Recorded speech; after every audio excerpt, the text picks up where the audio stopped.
Hi, everybody. Welcome back to As It Goes.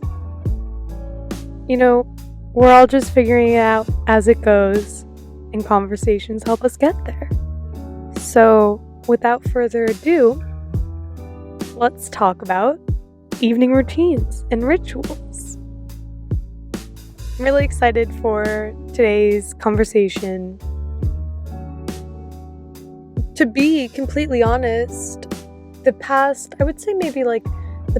2 weeks or so, I've fallen out of my evening routine, and this is going to be a great fresh start and motivator to get right back up and get right back in it.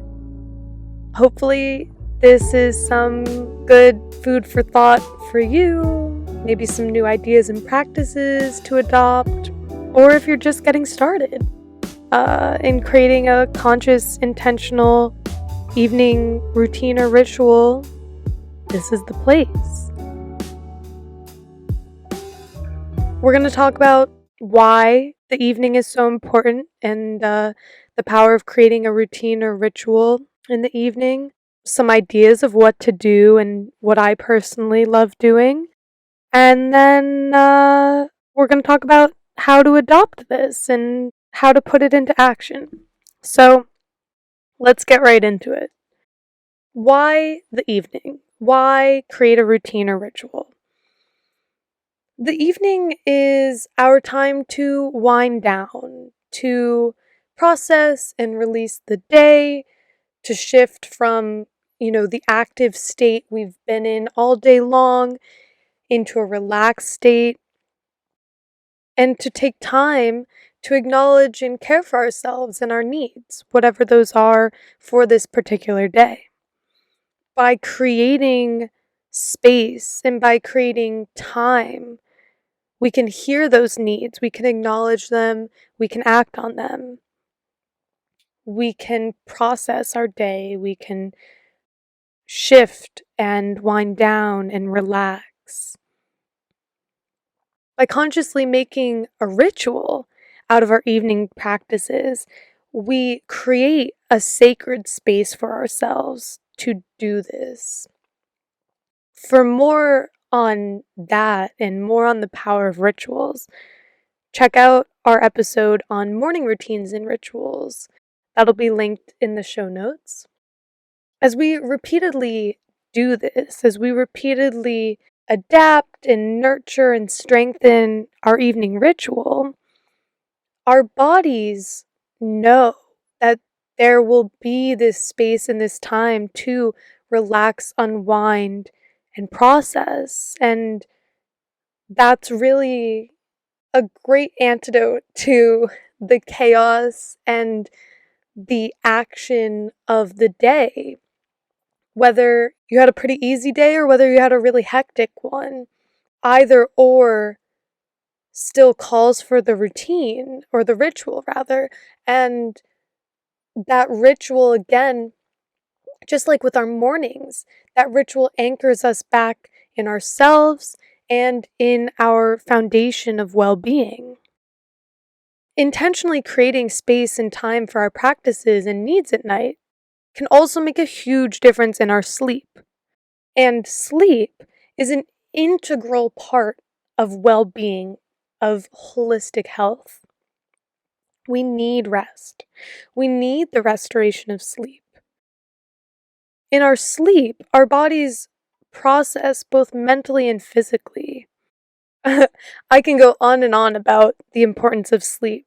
If you're interested in learning more about sleep health, totally recommend reading Why We Sleep by neuroscientist and sleep expert Matthew Walker. On top of gaining an understanding of the benefits of sleep and effects of lousy sleep patterns, he provides steps for getting a better night's sleep. So, let's get into some ideas of what to do to establish or strengthen our evening ritual that sets us up for a good night's sleep. First off, just like our morning rituals, it's a no phone zone, no screen zone, tech-free, really as much as possible. I know that, maybe I want to listen to a podcast at night. If I, am aware that part of my evening ritual before I get in bed is going to be on my phone, there's some things I'm going to make sure that are in line for that. So one of those has to do with my device's light.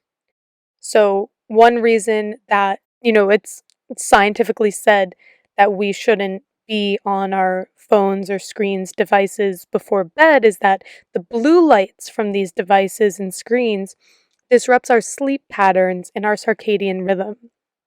So if I am on a device at night, I'm sure that it's in nighttime mode. Most devices have this in recent software, and you can, Google double check if yours does and how to set it up if it's not already set up. And it'll just automatically turn on at sunset. That's what I have my computer set to and my phone set to. But if your computer doesn't have it, or if you want to double up like I do, I love the program Flux. I'll link that in the show notes as well. I use that on top of my computer's nighttime mode. And basically it just sets it to an orange screen automatically so that you're not exposed to the blue light. And you can also use this throughout the day. Blue light glasses are a big thing right now. You don't have to go buy blue light glasses. You can just make sure that your computer isn't exposing you to blue light.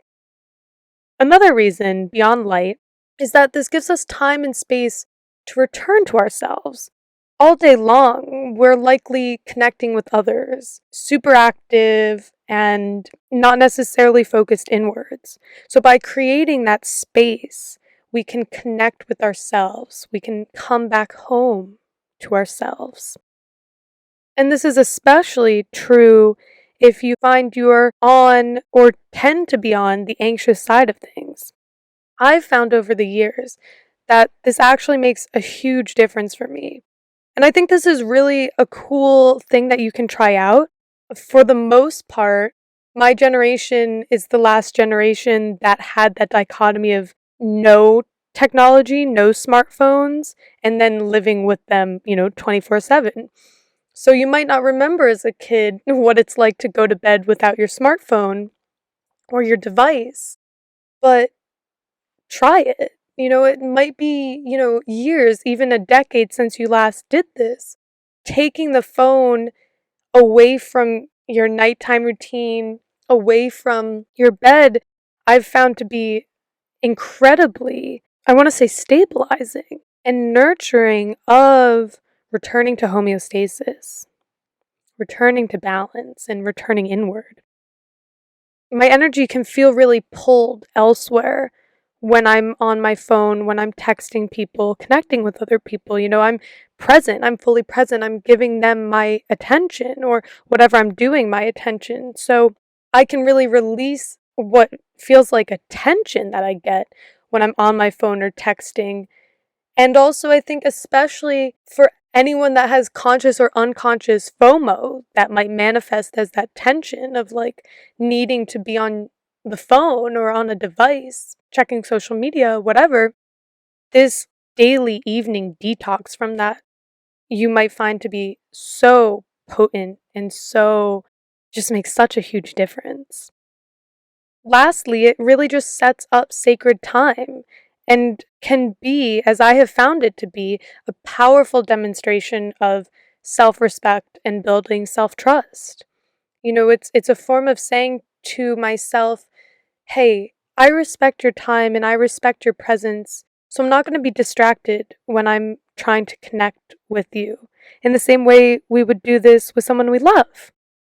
And it really helps build that compassionate, connected, understanding, trusting relationship with ourselves that I think if this is all new, we might find that it doesn't feel like coming back home. We've been away from ourselves for so long that the house is messy, so to speak.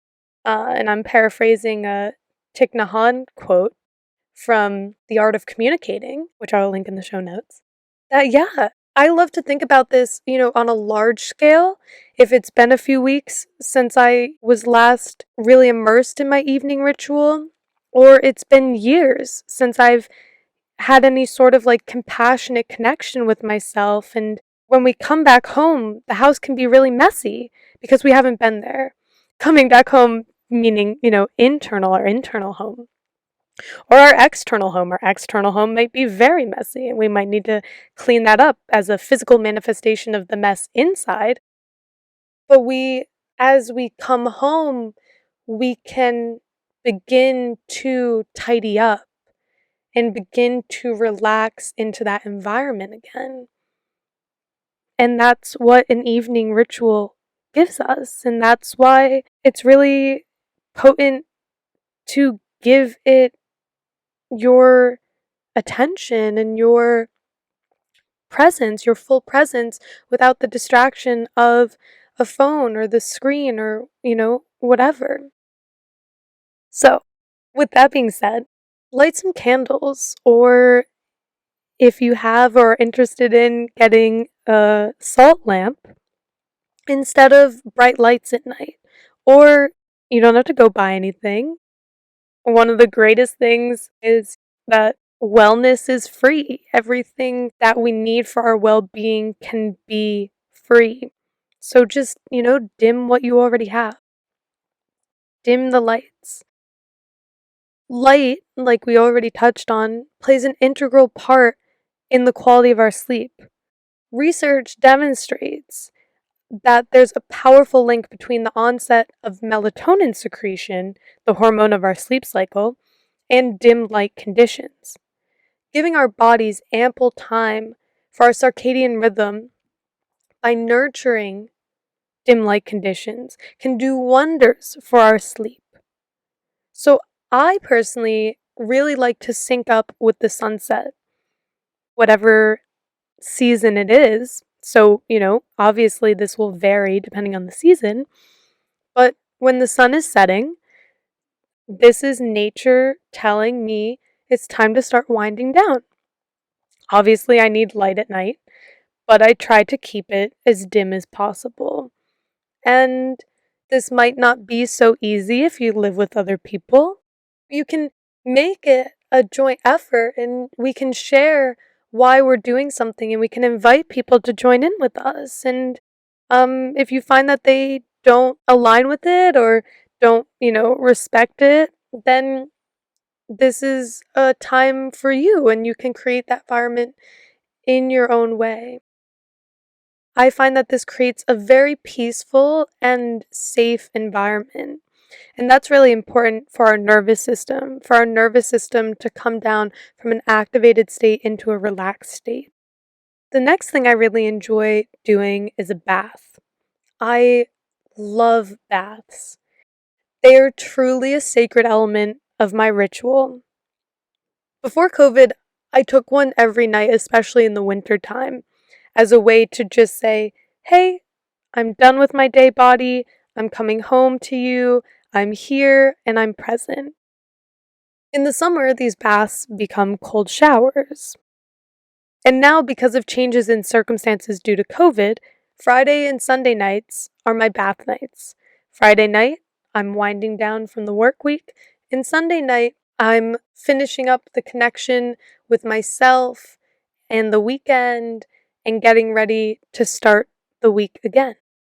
Both of these examples, whether it's working with the seasons or working with, inevitable changes like COVID, remind us that everything is fluid and flexible and constantly in flux. The more we tune into our bodies and what we need, we can meet them where we are and how it makes sense today. For baths, I love soaks and salts, especially Epsom salts for relaxing muscles and the nervous system, or a mustard bath, which is an Ayurvedic blend that is purifying, revitalizing, and relaxing. You can find both of these at a local pharmacy or a health food store. Like I said, it's really a sacred element of this ritual for me. The ritual of drawing a bath, lighting a candle, being in that dim, peaceful, sacred space. You can even turn on some Hertz frequency music if you want. And then deciding what essential oils, soak, or salt I need today, and then just basking in the peace and quiet is truly a beautiful place to start with an evening ritual. If nothing else, 10 out of 10 recommend just trying a bath. Before the bath or shower, again, depending on what and when my body needs this, I like to dry brush. This gets off all the dead and dry skin cells, promotes circulation and detoxification. For an extra meditative addition to this practice, I like to visualize, feel, and think about brushing away the difficulties of the day and turning over a new leaf for tomorrow. You can even do this just as you wash your body in the shower or you wash your face. And if you want to get extra meta, you can do this for yourself. So you can imagine brushing off the difficulties of the day, turning over a new leaf for yourself. You can imagine brushing away the difficulties of the day and turning over a new leaf for your loved ones, for someone you struggle to love, and for the whole world. It's a prayer and a practice all in one.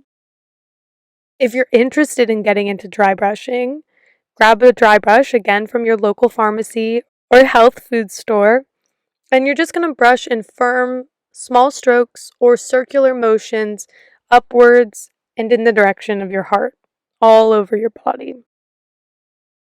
After the bath and shower, I do my skincare routine. So you can kind of already see self-care and things that would be categorized as self-care are definitely elements of my evening ritual. And I think they're all kind of innate elements of a lot of people's evening rituals. You wash your face, you brush your teeth, you take a shower, but making them conscious and making a ritual and a practice out of it is really what vamps that up. So again, with my skincare, this can be a very meditative and intentional way to nurture ourselves and our skin, which is our body's largest organ. If I feel called to, I'll do a mask, which again doesn't have to be expensive. It can be homemade with ingredients around your house. I make an avocado oatmeal yogurt mask for soothing, hydration, and purification. I wash my face with a clean cleanser or coconut oil, which might sound crazy, but look it up. And then I use an oil to hydrate or a light moisturizer in the summer. Again, incredibly intuitive, and it's just a really great way to spend some time with yourself, care for yourself, and like I said, it doesn't have to be expensive, it doesn't have to be over the top, it can be really simple and intentional. Then I tongue scrape, which really recommend. Again, you can look up the benefits, and brush my teeth. Either in the shower to save some water or afterwards if I took a bath. And then some nights when I feel I need it, I do a little yoga flow before getting in bed, or I just move with my body where I feel I need to release some tension for a few minutes. Those movements, whether it's yoga or just moving, releasing tension in my body, it's very intuitive, and I just close my eyes and go with the flow and let my body kind of tell me what it needs and where it needs it. Then I crawl into bed about an hour or so before I know I want to fall asleep. Some nights this is much earlier, some nights it's pretty back to back and close to when I'm going to go to sleep. But this again provides that time and space to wind down, connect back in with myself, and get ready for bed. Then in bed, I like to read, write, reflect. This is really just time to do what I enjoy. And it can look different every night. If you don't necessarily like to read a book before you go to bed, read poetry. I have Rumi's Essentials on my bedside table, and if I'm not feeling like I want to read or I'm reading a kind of heavy, dense book that takes a lot of concentration, I just pick that up and I read some poems. This is a time to do whatever you enjoy that's relaxing and, again, hopefully tech free. Maybe it's knitting, maybe it's playing an instrument, listening to records, however that looks for you. And if you find that you don't have any hobbies offline, pick something new up, try something new.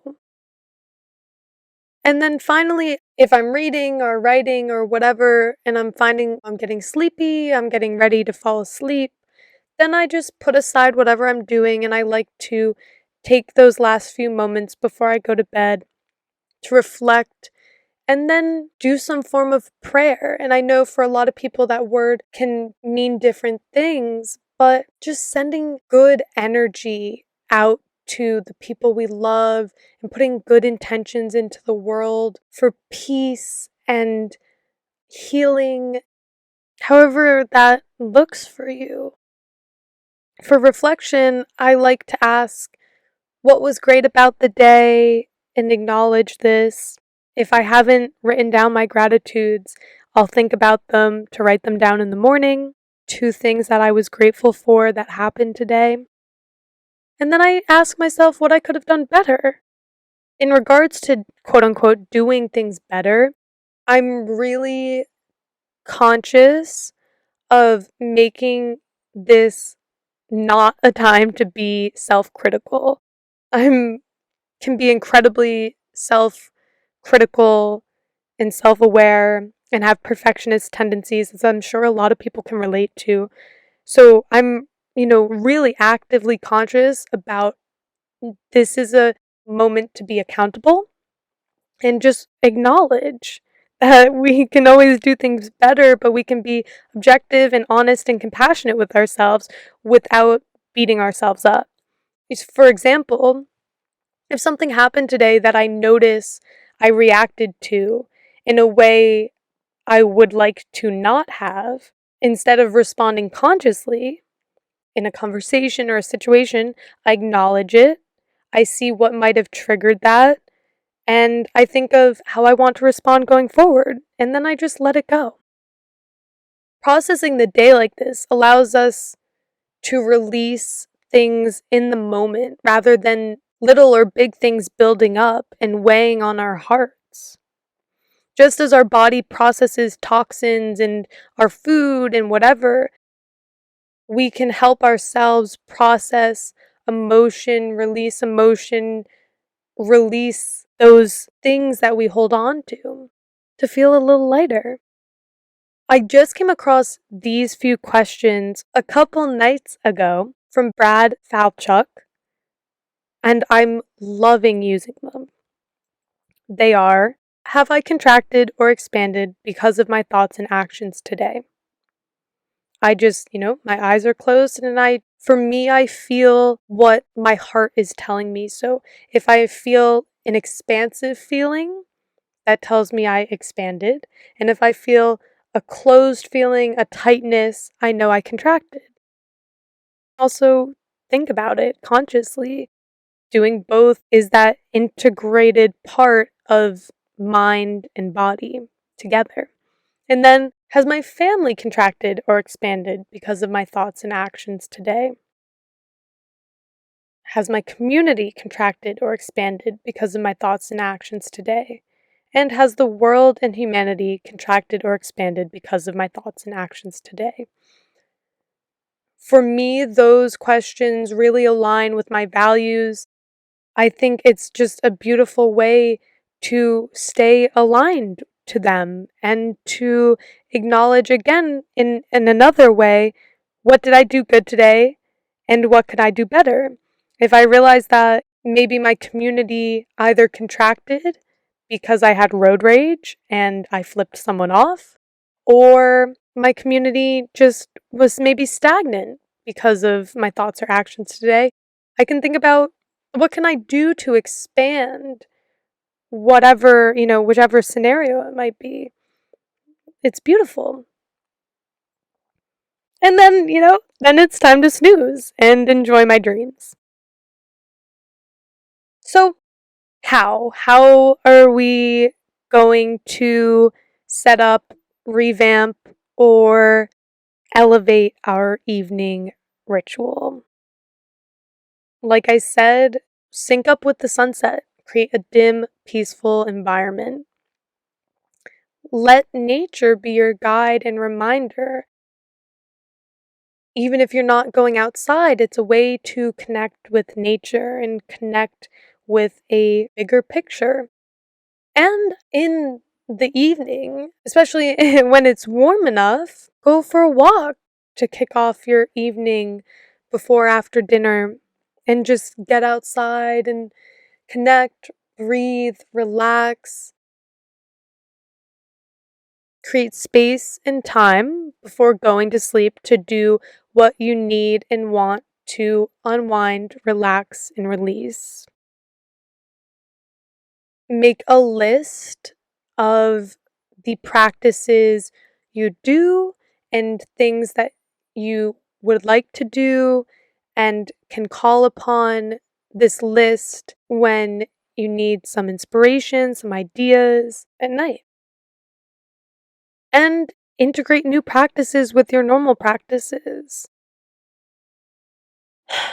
I hope everyone enjoyed this conversation.